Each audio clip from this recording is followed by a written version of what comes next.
Hey guys, स्वागत है आपका सुपर वर्ल्ड के एक और एपिसोड में। मैंने कुछ दिनों पहले सीक्रेट वॉर की कॉमिक्स एक्सप्लेन करते हुए कहा था कि मैं आपके लिए मार्वल ज़ॉम्बीज़ को लेकर आऊंगा। साथ ही में मैंने पूछा था कि मैं उसका पहला एपिसोड आखिरकार कब रिलीज करूं, जिसके रिप्लाई में किसी भी इंसान ने कोई कमेंट नहीं किया।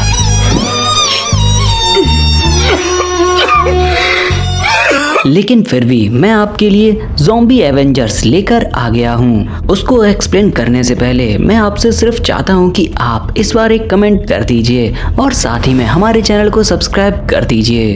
हमारी कहानी की शुरुआत होती है न्यूयॉर्क से, जहां हम स्पाइडरमैन को देख पाते हैं जो इस समय अपने आसपास के लोगों की मदद कर रहा था। यहाँ स्पाइडरमैन के कंधे पर बाइट मार्क्स थे। लड़ाई खत्म करने के बाद स्पाइडरमैन अपने घर की ओर निकल जाता है, जहां घर पे पहुंचने के बाद स्पाइडरमैन मैरी जेन और आंट में से पूछता है क्या वो लोग ठीक हैं, जिसके जवाब में आंट में मैरी जेन कहते हैं कि वो लोग बिल्कुल ही ठीक हैं, लेकिन पीटर की हालत कुछ ठीक नहीं लग रही थी। पीटर इसके जवाब में कहता है मैं तो बिल्कुल ठीक हूँ। ये चोट तो मुझे कैप्टन की वजह से लग गई, जिनको पता नहीं अचानक से क्या हो गया और उन्होंने मेरे शोल्डर पे बाइट कर लिया। अभी न्यूज पे दिखाया जाता है और बताया जाता है कि एवेंजर्स नॉर्मल जनता को खाने लग गए हैं। आंट में स्पाइडी से पूछती है कि क्या वो सच है। इस पर स्पाइडी कहता है हाँ ये सच है। मैंने उन्हें समझाने की कोशिश की पर वो नहीं सुन रहे थे, बल्कि उन्होंने मुझ पे ही अटैक करना शुरू कर दिया और मैं जैसे तैसे यहाँ पर अपनी जान बचाकर आया हूँ। और इसलिए हम लोगों को भी यहाँ से निकल जाना चाहिए क्योंकि अब खतरा उनकी तरफ आ रहा है। ये सुनकर मैरी जेन डर जाती है और अपने सामान को पैक करने के लिए निकलने ही वाली होती है कि तभी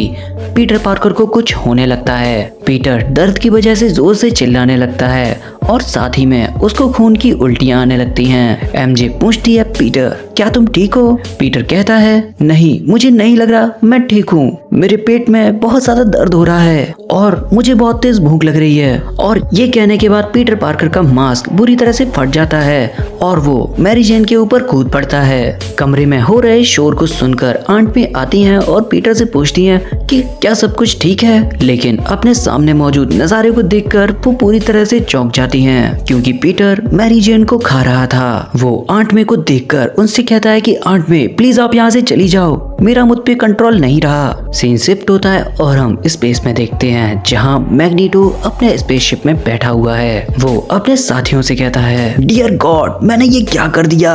और तब हम सभी को पता चलता है कि ये वायरस जो अभी अर्थ पर कोहराम मचा रहा है वो कहीं ना कहीं मैग्नीटो की गलती से आ गया है। दरअसल मैग्नीटो ये चाहता था कि वो इस वायरस की मदद से ह्यूमंस और म्यूटेंट्स की पॉपुलेशन को कंट्रोल में कर सके, जिससे ह्यूमंस और म्यूटेंट्स के बीच में हो रहे भेदभाव को खत्म किया जा सके। लेकिन चीजें उसके हाथों से रेत की तरह निकल जाती हैं क्योंकि उसका वायरस अर्थ पे जाकर आउट ऑफ कंट्रोल हो चुका है और चीजें अब उसके अंडर कंट्रोल में नहीं हैं। उसका साथी उसे काम डाउन करने की कोशिश करता है, लेकिन मैग्नीटो कहता है क्या तुम्हें नजर नहीं आ रहा मैंने नीचे क्या कर दिया? और देखो वो सब के सब भूख के प्यासे हो गए। जो चीज हम लेकर आए हैं और जिस चीज की हमारी डील हुई थी वो अब हमारे हाथों से कंट्रोल से बाहर जा रही है। हमने पूरे प्लेनेट को तबाह करके रख दिया, लेकिन अभी अफसोस करने का वक्त नहीं है। अगर मैं नीचे जाके कुछ लोगों को बचा सकूं तो मैं उन्हें बचाऊंगा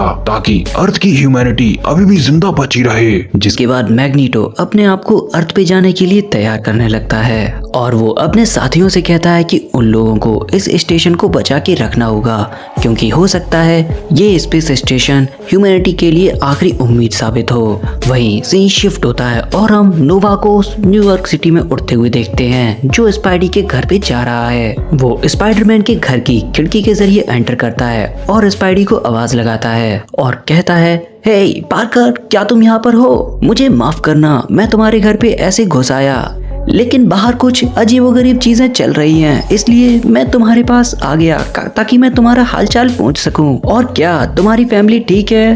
हेलो कोई सुन रहा है? जब नोवा घर के अंदर जाता है तो वो देखकर हैरान रह जाता है क्योंकि स्पाइडरमैन आंट में और मैरी जेन को खा रहा था। स्पाइडरमैन नोवा को देखकर कहता है हे नोवा तुम यहाँ पर कैसे?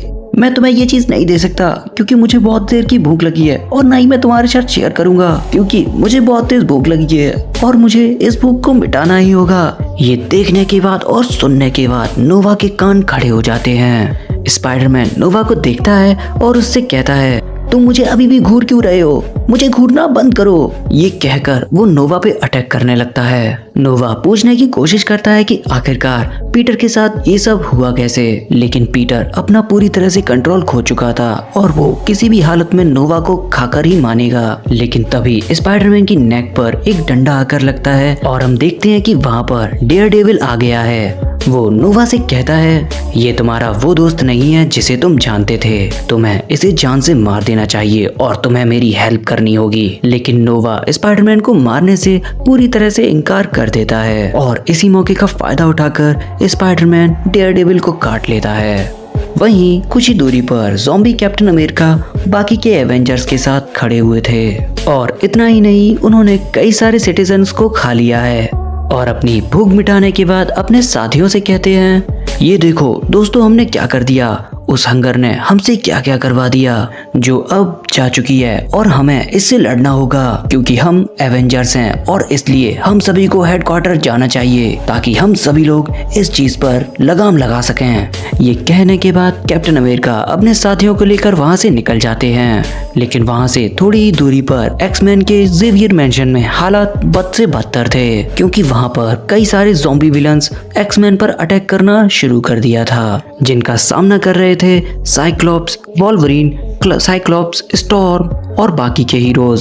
स्टॉर्म कहती है कि उसे अभी तक विश्वास नहीं हो रहा है कि इन ज़ॉम्बीज ने मिलकर प्रोफेसर ज़ेवियर को खा लिया है। साइक्लोप्स उससे कहता है कि अभी इस वक्त उसके पास ये सब सोचने का समय नहीं है क्योंकि उन्हें पता नहीं है कि इन लोगों को कैसे रोका जाए और अभी तक उन्होंने जितने भी अटैक उन ज़ॉम्बीज पर किए वो सारे के सारे व्यर्थ जा रहे थे। लेकिन तभी आसमान से कुछ लोहे की सरिया वगैरह उड़ते हुए आते हैं, उन ज़ॉम्बीज के ब्रेन में जा घुसते हैं जिससे वो ज़ॉम्बीज वहीं पर मारे जाते हैं। हीरोज देखते हैं कि वहां पर मैग्नीटो आ गया है। मैग्नीटो कहता है, ये समय दया दिखाने का नहीं है, अगर तुम्हें अपने आप को बचाना है तो इन लोगों की जानें लेनी होगी क्योंकि अब जो आने वाला है तुम लोग उसे बिना मारे नहीं रोक सकते। वोल्वरीन उससे पूछता है कि क्या अभी भी और भी सारे क्रिएचर ऐसे जिंदा हैं, जिसके रिप्लाई में मैग्नीटो कहता है कि तुम्हें अभी अंदाजा भी नहीं है कि इस अर्थ पर कितने सारे क्रिएचर ऐसे जिंदा हैं। वहां से थोड़ी ही दूर हम कुछ और हीरोज को देखते हैं जिनकी हालत काफी ज्यादा पतली है, जहां एंटमैन और ब्लैक पैंथर ज़ॉम्बीज से बचकर भाग रहे हैं। यहाँ एंटमैन ब्लैक पैंथर से कहता है, क्या तुमने देखा कि कैप्टन अमेरिका ने उस औरत को कितनी ही आसानी से खा लिया और वो उसे बिना कुछ सोचे एक झटके में उसे पूरी तरह से खा गया। ब्लैक पैंथर उससे कहता है कि मैं उम्मीद रखता हूँ कि ये इन्फेक्शन वकांडा ना पहुंचा हो क्योंकि वो जानता है कि वकांडा के साइंटिस्ट इस वायरस का कहीं ना कहीं क्योर ढूंढ ही लेंगे। तभी वो नोटिस करता है कि आंटमैन को कहीं ना कहीं किसी ज़ॉम्बी ने काट लिया है। एंटमैन टचाला से कहता है कि तुम्हें ये चीज नहीं देखनी चाहिए थी क्योंकि अब तुमने ये चीज देख ली है तो मुझे वो करना होगा। जिसके बाद वो अपना साइज को बड़ा करता है और टचाला को पकड़ लेता है, जिसके बाद वो उसे बेहोश कर देता है और कहता है कि उसे पता है कि ये इन्फेक्शन इंसानों के साथ क्या करता है क्योंकि वो नहीं चाहता कि वो भूखा मरे, इसलिए उसे अपने स्टोरेज में टचाला चाहिए ताकि वो अपनी भूख को टचाला से शांत कर सके। और ये कहने के बाद वो टचाला को वहां से लेकर चला जाता है। इधर नोवा और एक्समैन मिलकर उन सभी ज़ॉम्बी सुपर हीरो का सामना कर रहे थे ताकि वो और ज्यादा डैमेज ना कर सकें। वहां से कुछ ही दूरी पर बैक्स्टर बिल्डिंग में फैंटास्टिक फोर की आपसी फाइट चल रही है क्योंकि उनके दोनों बच्चे वलेरिया और फ्रैंकलिन अब इस दुनिया में नहीं रहे और इस चीज के लिए जिम्मेदार है शी हल्क, जिसको द थिंग ने पकड़ के रखा है क्योंकि उसने फ्रैंकलिन, रिचर्ड और वलेरिया को खा लिया है। जिसके बाद सूजन अपनी पावर का इस्तेमाल करती है और शी हल्क की खोपड़ी वहीं पर उड़ा देती है। वो लोग काफी ज्यादा परेशान हो रहे थे कि आखिरकार ये सब कैसे हो गया। तभी निक फ्यूरी की कॉल आती है जिसे मिस्टर फैंटास्टिक अटेंड करते हैं। अगले सीन में हम देखते हैं कि थॉर जो इन्फेक्टेड नहीं है वो बाकी ज़ॉम्बीज का सामना कर रहा है और इसलिए उसकी मदद के लिए वहां पर नोवा भी आ जाता है। वो दोनों ज़ॉम्बीज से घिरे हुए होते हैं और ज़ॉम्बीज का सामना कर रहे थे, तभी वहां पर फैंटास्टिक फोर आ जाते हैं जो थॉर और नोवा से कहते हैं कि उनके पास अभी निक फ्यूरी की कॉल आई है और अगर वो बचना चाहते हैं तो उन्हें फैंटास्टिक फोर को फॉलो करना होगा। तो दोस्तों ये था एवेंजर्स ज़ॉम्बी का एपिसोड नंबर 1 जिसको मैंने आज एक्सप्लेन कर दिया है। और अभी तक अगर आपने मेरे चैनल को सब्सक्राइब नहीं किया है तो प्लीज कर दो ताकि मैं आपके लिए इसका सेकंड पार्ट जल्द से जल्द लेकर आ सकूं। हम मिलेंगे आपसे एक और नई वीडियो में, तब तक के लिए थैंक्स फॉर वॉचिंग।